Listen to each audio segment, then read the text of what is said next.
Voter enthusiasm is surging with a record turnout of 60% till 5 p.m. Prime Minister Narendra Modi has reiterated his call for Fir Ek Baar NDA Sarkar, while on the other side, Priyanka Gandhi Vadra asserted that the Grand Alliance would sweep the polls if elections are held in a free and fair manner. Remember, it's a two-phase polling this time, with the first phase kicking off this morning with over 3.75 crore voters across 121 states of the state's 243 constituencies.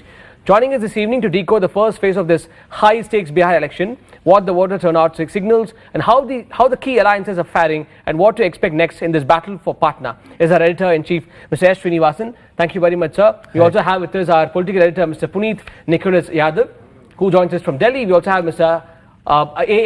Professor at AN College in Patna, Mr. Sanjay Kumar.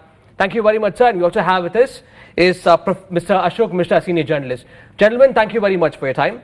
Let me begin with you, Srinivasan, sir. There's been a record voter turnout as we've been discussing, it's over 60%, right? That's quite a big number there, clearly surpassing the figure that has happened in the last 2020 elections there. What's a larger message that the citizens of Bihar are trying to convey this time? Yeah, it's obviously, we still have to find out. This is only first phase. After conclusion of second phase, only you get an overall picture. But then there is certainly something major has happened there, that in last 20 years, there's never been such a massive turnout of voters. It has crossed 60%. So by the time, I expect that by the time the complete analysis comes, because this is the figure which happened around 5 o'clock. So there would be more voters waiting in the queue who would have entered the polling booth and they would be polling. So therefore, it would be beyond 60%. I expect maybe about 65 or so. So this is the highest ever. Now, what does it mean? Whether higher vote turnout, is it going to, is it signaling a change or is it signaling continuation of the existing government? Is it against anti-incumbency or it is pro-incumbency? Even those are the questions which we have to answer as we go down the line and look at more numbers. The important factor here is we have to find out how women have voted. That's interesting, yeah. Because the reports, as I saw, I've been watching since afternoon, various news channels have been reporting that women have been very enthusiastic turning out in various constituencies. But there are some constituencies, where men are in larger number than women. Now again, that's a very important signal. Men tend to vote more towards Mahagathbandhan, headed by RJD, and women obviously, as because of what Nitishkumar has done for them for last 20 years. Women-centric policies. Yeah, women-centric policies. He has done lots of things, and the latest one being 10,000 rupees, which he has given as a kind of a soft loan for starting their own business. Yeah. So this is certainly enthused them, but the other factor still remains. Whether women are going to vote on the basis of gender or they are also going to ultimately look at caste as well. That's another question which need to be answered. The other thing is, let's remember this, in this election, Nitishkumar has not been announced formally as the candidate for NDA, though more or less people think that he is going to be the chief minister in case NDA wins, but he has not been yet declared. Now, how women react to that or other voters also react to that is a big question. So I think it's a very interesting election, the way it is going. It's been a kind of a very silent poll also at some level. So there are a number of other factors. As we go, let us discuss that. Let me bring in our political editor Puneet as well here. Now, Puneet just landed in Delhi. He was in Purnia. He was crisscrossing Bihar for this election season. Puneet, certainly Bihar has a history of high female voter turnout, at least since 2010s, right? 2020's turnout was around 59%. Are women voters emerging as a decisive factor once again this election season? What are your thoughts? I would certainly think so. I mean, see, there was a huge kind of pull for women voters this time with the Mahila Rozgar Yojana and all of that. And while Srini was talking about the caste, the polarization on caste lines, one has to recognize that there's also a polarization on gender lines in that sense. We have seen women voting in much larger numbers favorably for the NDA compared to them choosing the Grand Alliance or the Mahagathbandhan, and including within castes which one would say normally are castes aligned to the Grand Alliance. I was earlier this morning while I was still in Purnia and I was doing one of the lives for Federal. I gave this example of how this time the Grand Alliance was trying very hard to reach out to the Nishad voters, and I met I'd gone to one of these units where makhana is processed, the fox nuts are processed, Yeah. and it had about 150 to 180 odd people working there. This was in the Katiyar constituency in Simanchal, but these were all people who were working, all the people who were working there were people from Darbhanga. And they told me that the following morning, which was, today morning, they were going to take a bus to go back to Darbhanga to vote. And the divide was very clear. The women of the Malla community, despite Mukesh Sahni being projected as Deputy Chief Minister by the Grand Alliance, despite all the talk of he he kind of pulling the Malla and the Nishad, the wider Nishad vote towards the Grand Alliance, the women who I met there, and this is just one example. I've had similar interactions in other parts of Bihar.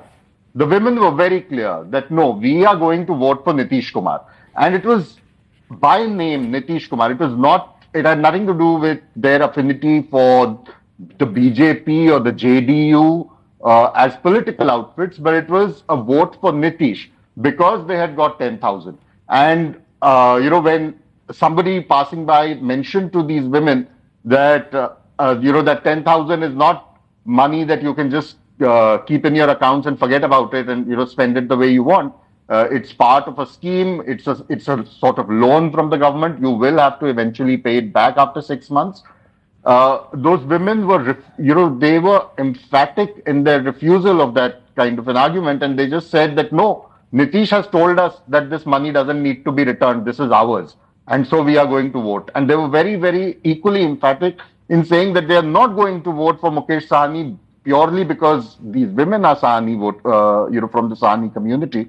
And they said that he may be from our caste, but what has he done for us? So that's a very just one example to kind of explain this to you. Well, let me bring in Ashok Mishra sir here. I want to talk a little bit about the special intensive revisions here, which was largely. Let's first before that, Mr. Mishra, I would also pose the same question to you. The women factor, that seems to the most important in this particular election. Like Nitish is being favored by them. Just now, Puneet told us after returning from the from the state that women are very, very firm about. What is that you are getting? What's your feedback?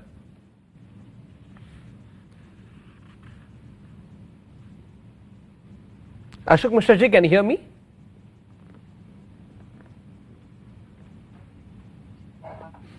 Okay, there's a bit of a audio glitch for Mr. Ashok Mishra ji. Okay, let me ask you, Srinivasan sir. We are also talking about the Bihar elections. Over a cup of makhana. What Puneet was telling us. I think phase one comes after the the revision of the electoral rules, where we had seen there's a deletion of 4.7 million names. That's a whopping number, 47 lakh.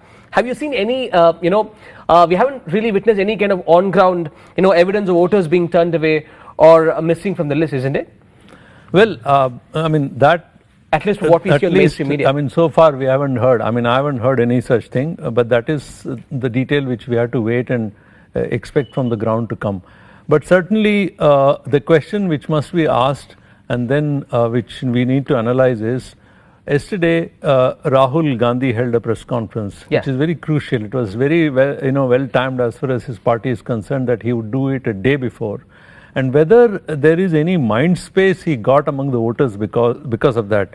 See, it is very clear that one hand, while ND was playing the card of development, on the other hand, the Congress party and the entire Mahagathbandhan has taken a larger aspect of democracy, Yeah. and then rights issues, also for the welfare of downtrodden, also about the caste require the need for determining the caste numbers. Those are the issues which they have been repeatedly saying. Whether that had any resonance, whether that memory has been brought back, because if you recall, the entire Mahagathbandhan's rally was in a way the whole thing was being led by Rahul Gandhi, Yeah. and then he took a break, and then it appeared as if the whole thing has shifted back to now Tejasvi for him to lead.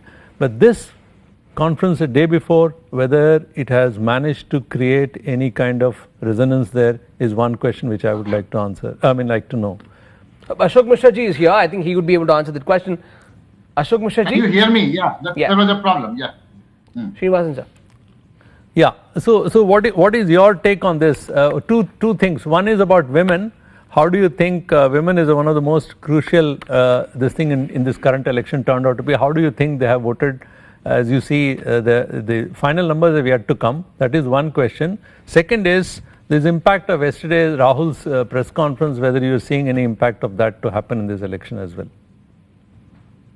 Well, as regards the women, I will remind you that women have been voting for Nitishkumar for the past few decades. In fact, soon after he took over as the Chief Minister of Bihar in 2005, he started, wooing the women. He started wooing the Dalits. He started wooing other castes, and especially the extremely backward caste and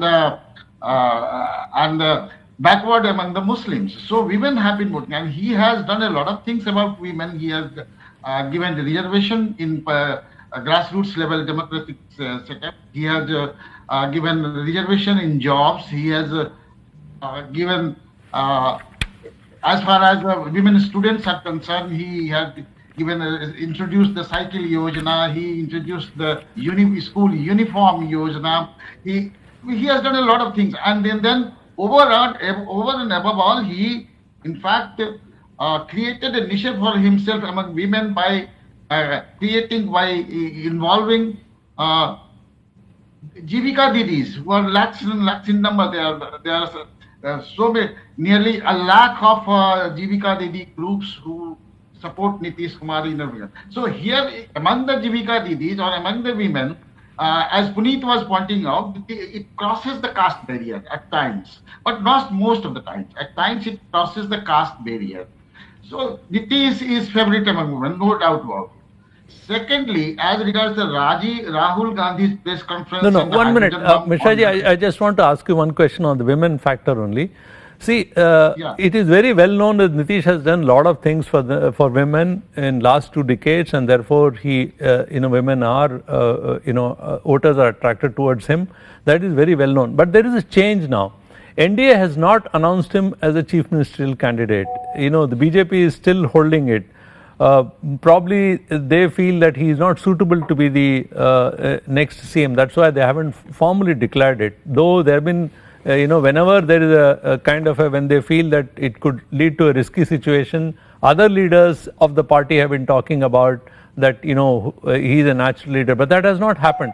Is that likely to have some kind of impact on the women's vote also? Because if they are only voting for Nitish, so obviously, his party, JDU's overall prospect may improve, but will that kind of an impact have on BJP? Because last time BJP got almost double. Last time BJP, the entire NDA had 160 seats out of these 121, and Mahagathbandhan had 161 seats. So there was a very thin margin. This time, as you see, the JDU is contesting 57 seats, and BJP is contesting 48 seats, while the LJP is on 13 seats. The other, the other partners of the NDA, and At the same time, the RJD in the Mahagathbandhan is contesting 71 seats. Congress is contesting 24 seats, and the LJP Ramvilas Paswan's party is contesting 14 seats, while others are, left parties are contesting 14 seats. Here is a cap. If you have, what I have noticed today is, during the polling, that by 1 o'clock, the overall polling percentage was around, was an average of 40, starting from 39 in some districts to 46 in other districts. So average comes to around 43%. So this average at 1 o'clock, it is a new thing to happen, because earlier we used to watch by 1 o'clock, it used to be an average of 30%, 25 to 30%, and 46% at most of the constituencies. The final tally was 46% by the evening. So this used to be the case, especially in rural areas, urban areas, rural areas where in urban areas voters tend to, not to visit the polling stations, especially those from the upper caste. So this is the condition. At 1 o'clock, the percentage was so high, it shows that, and if you can analyze the districts of that, where polling percentage, individual district polling percentage, you will see, you will watch, there is a trend in it.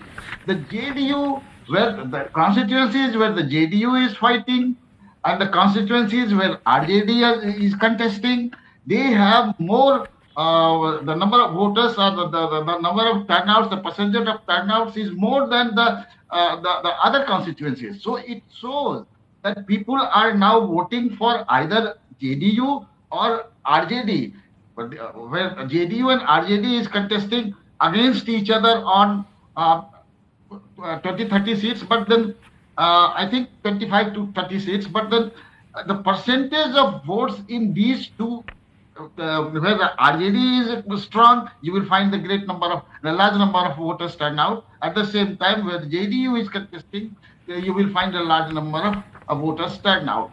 Vis-a-vis, in comparison to other BJP and other parties, LJP, you will not find this percent. The percentage is quite low. So it clearly shows that people are voting either for Nitishkumar or for Tejasvi Prasad Yadav. So Okay. this is, I think, this is one thing I have noticed in today's election, today's voting today. Okay. The Rahul question, I'll come back to you. Before that, I want to go to Mr. Sanjay Kumar.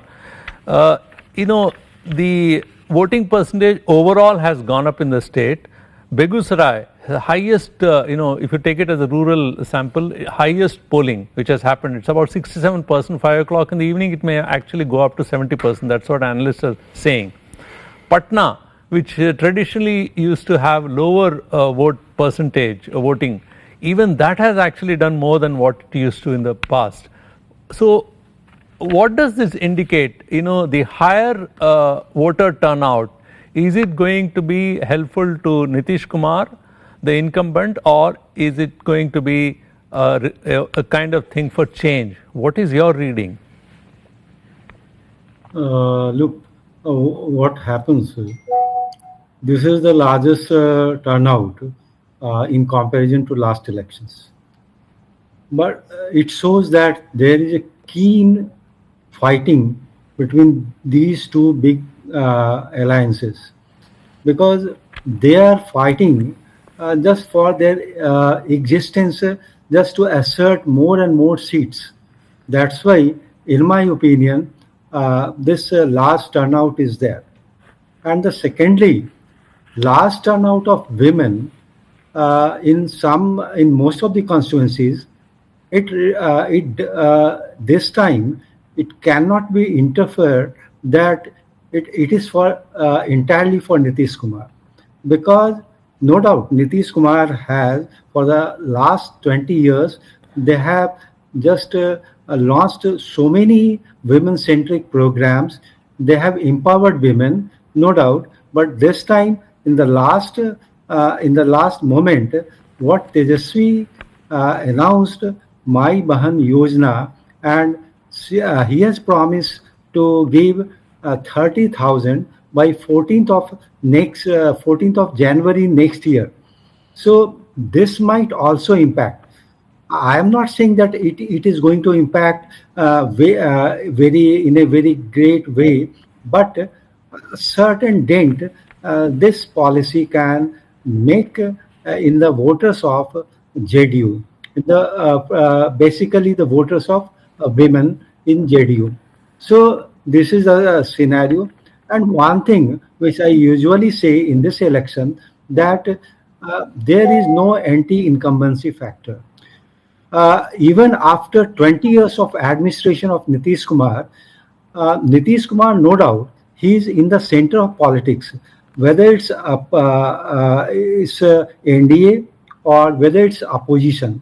He is in the center of politics. And one thing is also very striking this time, that till 5 p.m. we have around 60% of turnout of the voters. And it is not a final number, because in some areas it will go till 6 o'clock voting, and even after 6 o'clock those people who are remained in the line, they will be entered in the polling booth, and till the final tally it may come around even 70%. So it shows that there is enthusiasm in voters, and it is very difficult to say right now that either whether it's for a status quo or whether it's for a change. Okay. Puneet, there is another very important question here, that this time there has been another additional factor, that Prashant Kishore also jumped into the fray, though he himself didn't contest. But has he managed to kind of make this poll more intense than what it was in the past? And also Rahul's entire Vote Adhikar Yatra and then yesterday's press conference also added another element to that. Has all these having some kind of impact on the ground? You see, there's a sort of funny and perhaps even tragic similarity between both of these questions. A link between both of these questions that you're asking. Like the Voter Adhikar Yatra, Prashant Kishore's own campaign seemed to have created a lot of buzz when it's the way it started off. And so if you had been to Bihar in September, there was a lot of visible, vocal goodwill for the Grand Alliance because of the Voter Adhikar Yatra. Likewise, when Prashant Kishore's campaign began, there was a very visible kind of upsurge of curiosity for Mr. Prashant Kishore. But I think with the passage of time and with the election actually getting down to brass tacks, both these narratives have taken a dent, a beating. A lot of the areas where I visited, and of course with Prashant Kishore, there have been a whole lot of other issues, in terms of how, some of his candidates backed out, some of his candidates, went and joined the BJP, his own kind of campaign and campaigning style, the fact that, it eventually became an election which was largely bipolar in nature, with people kind of making up their mind, at least in my view, that it has to be either the NDA or the Grand Alliance. This is not an election where we should be splitting up and experimenting. And so even in a place like Simanchal, where you had in the initial run-up a sense that the Grand Alliance may just have it tough because in the Muslim-dominated constituencies, you'll have the Muslim vote splitting not just between the Grand Alliance and Mr. Owaisi's party like 2020, but also splitting, perhaps three ways, and a chunk of it also going to Prashant Kishore. But as the elections progressed, I guess things kind of got concentrated and consolidated around the two dominant alliances. So Mr. Kishore kind of, a lot of the places where I went, people would laugh, when I would, ask about the prospects for Mr. Prashant Kishore's candidates. And they'd say, "Arey, jaat hi nahi hai, to fir kahan se milega ji?" Or something like, "Abhi, that he's too new, he should wait his turn." So there were various arguments that were given for not voting for Prashant Kishore. A lot of people would also say that, no, what he's saying is good, but this is not an election where we want to try it. Okay. So that was for Prashant Kishore. Yeah, as far as vote chori or Mr. Rahul Gandhi's press conference of yesterday are concerned, I think as far as yesterday's press conference is concerned, it was a very ill-timed press conference. If their intention was to use it for influencing the sentiments in Bihar, because I don't think it has had any impact in Bihar, at least in the first phase. It was too close to polling, and by the time, a day, when you make a revelation like this just hours before polling is supposed to start, it's not for the loss, for the lack of another, a better example. If I have to take the BJP's side, if there was something to do with national security, the BJP would have really been able to go hammer and tongs and overnight change the voting sentiment.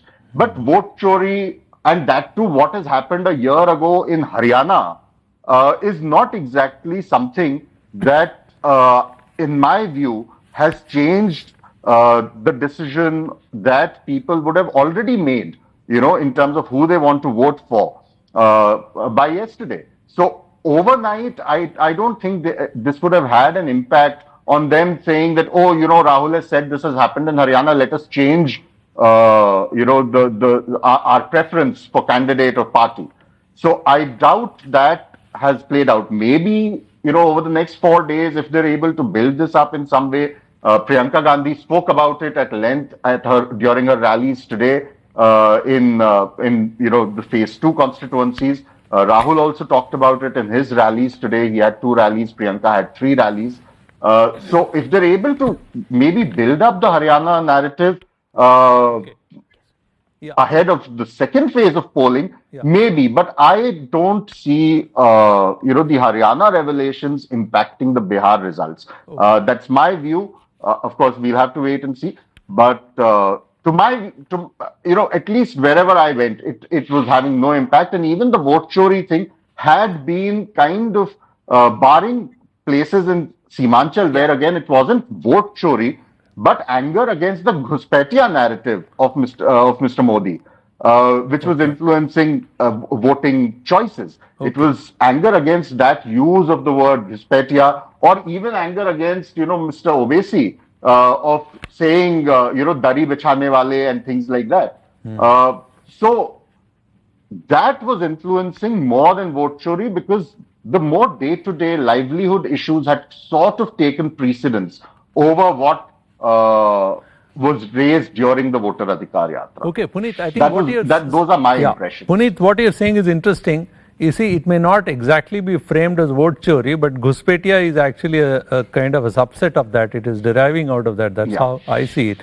But we'll come to that. We'll discuss more of that. But I want to come back to Mr. Sanjay Kumar. Sanjay, this, it's not just gender consolidation which has happened on behalf of, for Nitish, in favor of Nitish, if we have to look at it that way. He has also done a lot of social engineering in the past.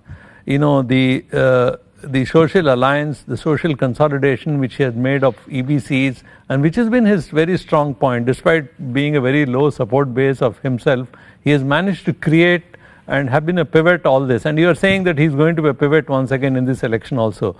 But what I am trying to ask you is that there is a change in the alliance now. Earlier there was a problem because JDU suffered because of Paswan Lok Janshakti creating an issue because it contested from all the seats.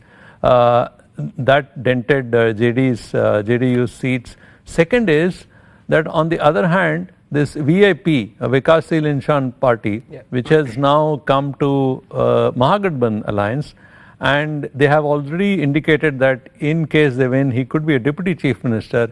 Has that managed to consolidate at least the riverine communities and others from the EBC? Sorry. Sir, you are very much right that social engineering was made by Nitishkumar, and extremely backward caste vote was consolidated in favor of Nitishkumar. That is very much true. And another factor is that VIP party might dent in that that vote. In my opinion, VIP party, even if it will be very surprising for me that they will get even 5 seats. It's very much clear. I am just saying it because I have got so many reports from ground that it will be very difficult to make him deputy CM without having even 2 or 3 MLAs. That is very much true. And so far, what Nitish Kumar will, these voters like EBC voters and OBC voters, they are very much unhappy with BJP. What BJP was doing right from the beginning of the campaign, right from the beginning of the election, this has just caused a lot of damage to BJP. And I will tell you that at least in 30 constituencies, which I have got reports that there is a tacit alliance between JDU and RJD, and there might be shift of votes from suppose in a constituency there is no candidate from JDU and just NDA candidate, BJP is there as a NDA candidate. So I very much doubt that those backward caste or EBC votes will go in favor of BJP, and vice versa. I also doubt that some of the votes of BJP, hardcore BJP votes, will be transferred to those JDU candidates. This is a scenario, and no one is talking, but this thing is tacit alliance is very much there, and I have heard it. I have just observed, and I have so many feedbacks, and this is also going to play a very vital role in this election. So it's very interesting what you're saying. Are you saying that the regional parties are the one who are dominant and they are playing the kingmaker role? They are leading the whole thing, and the two national parties, BJP and Congress, are secondary in this. Is it also because it's a assembly election, and the way the consolidation has happened, is it on the two chief ministerial aspirants, Nitish on the one side, though not explicitly declared, and Tejasvi on the other hand? Yeah, that is true for a state like Bihar. Here, you see, on the ground, there is no, I think, after the demise of Sushil Modi, we never find a very good leader from BJP. They all are just, they are all doing bhasanbaji, nothing else. And same is true with Congress also.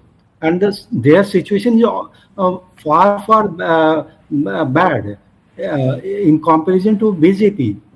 So this situation is there, and we cannot overlook this. When we analyze these things should be, because otherwise BJP would not have put Nitish face before the election. That is the only charming thing which BJP want to enjoy, and BJP after election, BJP want to throw him aside.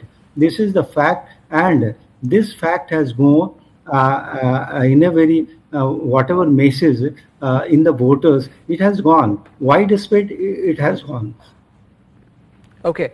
Okay. I also wanted to ask, I think we've been talking about very serious stuff right now. I think we also want to bring in the Gen Z, what the Gen Zs are thinking in Bihar. We have got Mr. Ashok Mishra ji. We've got two young candidates this time. I think sort of making the waves. I'm not sure what's the scene in Bihar, but I think certainly outside Bihar, they're the talk of the town. Maithili Thakur and Kesari Lal Yadav, two stars. What's moving Gen Zs in Bihar this time? Are they really enthused about this election season? The Gen Z candidates, there are a lot many Gen Z candidates, new candidates, the young candidates were contesting the elections this time, like Maithili Thakur, as you named. There are so many others, Kesari Lal Yadav, as you named, and there are so many others, the young politicians also, the sons and daughters. There are few of them are sons and daughters of the ex-politicians, the previous ones, and some of them are new entrants into politics. Especially, the Jan Swaraj has given a lot of youngsters, given tickets to a lot of youngsters in the play. They are also in the play, they are also contesting elections, and they might get few votes, votes. They are also, in some areas, they are, creating difficulties for the two alliances in Bihar. So definitely the Gen Z is there, but the Gen Z is also in the caste trap. I don't think they're, the vibrancy as you see among the new generation. They are also in the caste trap. They are getting the votes. They are trying to elicit the votes of the people in the name of caste itself, caste and combination of caste itself.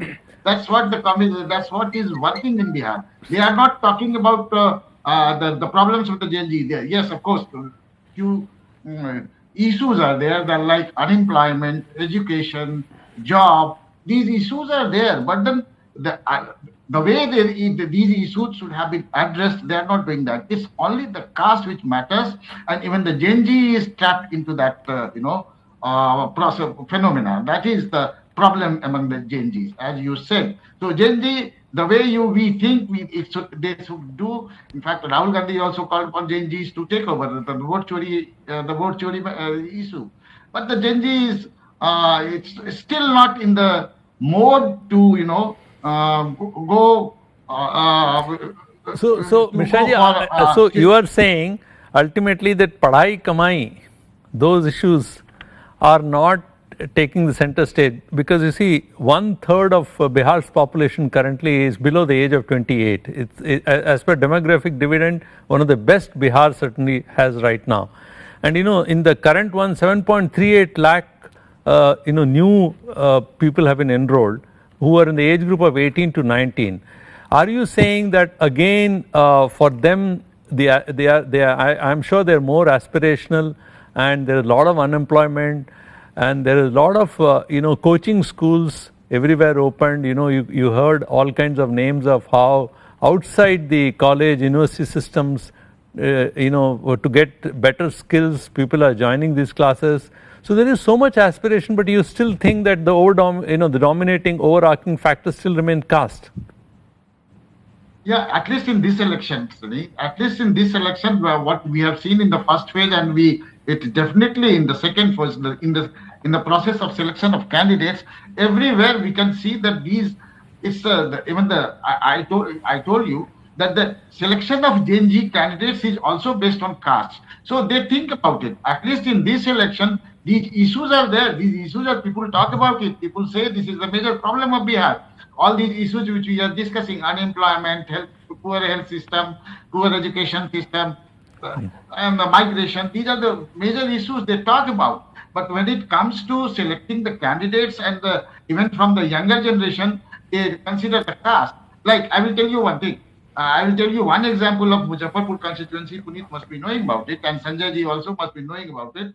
That in Muzaffarpur, one of the Vaishali constituencies, the daughter of Munna Shukla, once upon a time had a shady background, and his daughter is quite well educated. She is, I think, a law graduate, and she speaks fluent English. She talks, goes to the people.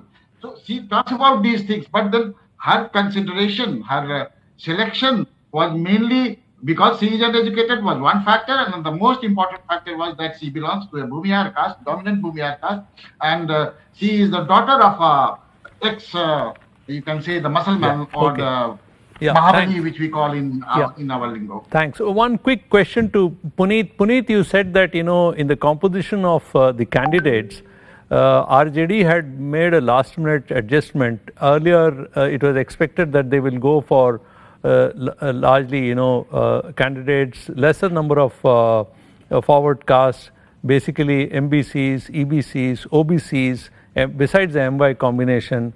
But they also went for Kushwas, they also went for Bhumihas. I mean, there is a certain subtle change you saw. Is that playing out? What is the feedback from the ground on those? Is this composition working out for them? I think, see, it differs constituency to constituency, of course. But if you have to discuss the candidate issue as an umbrella issue, as a composite issue, I think that's one area where the Grand Alliance has slipped very badly.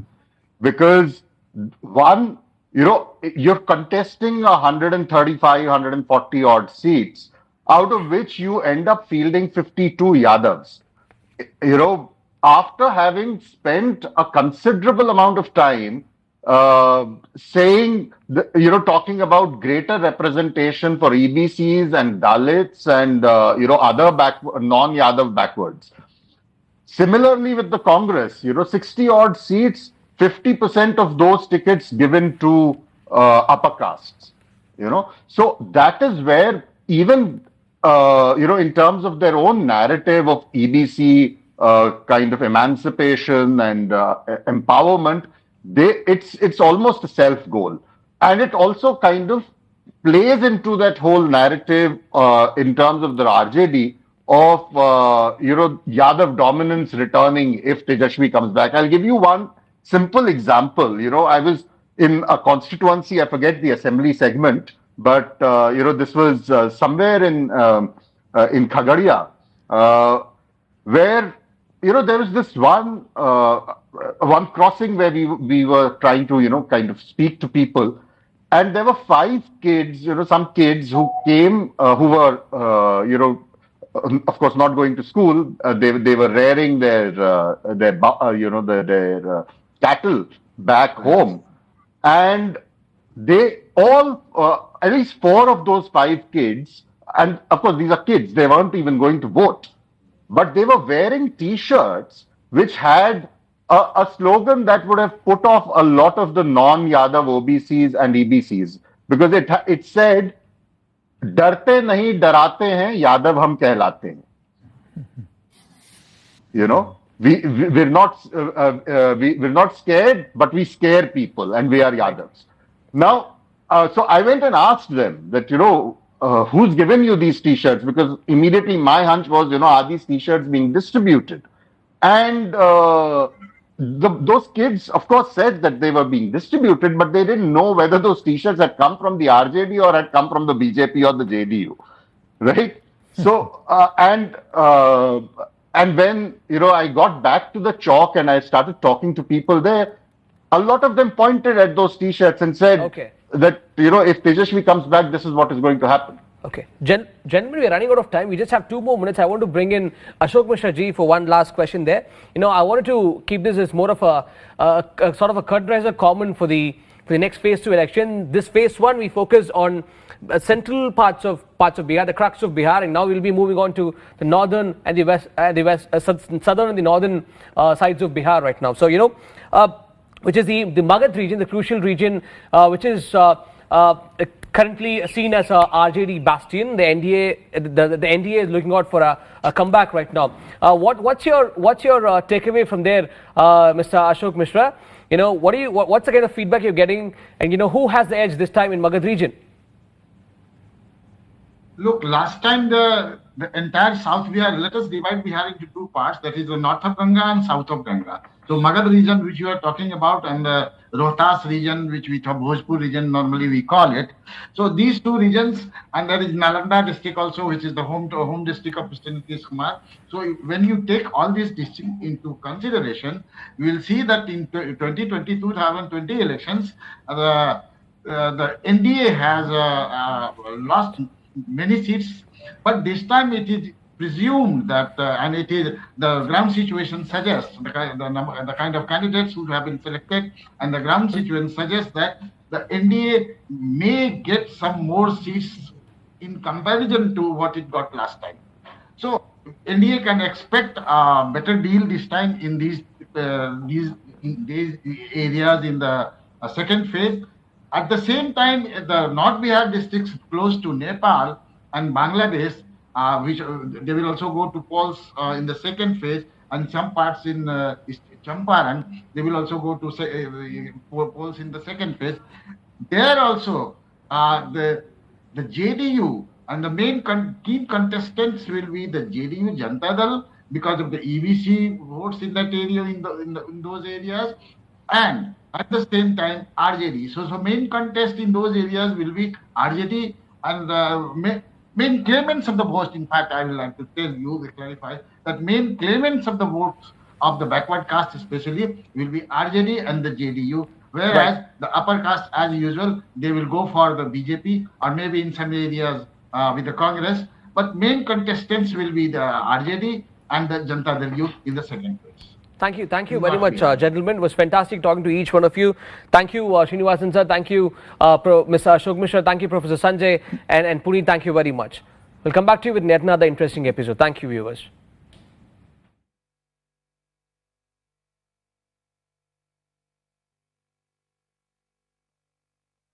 Yeah.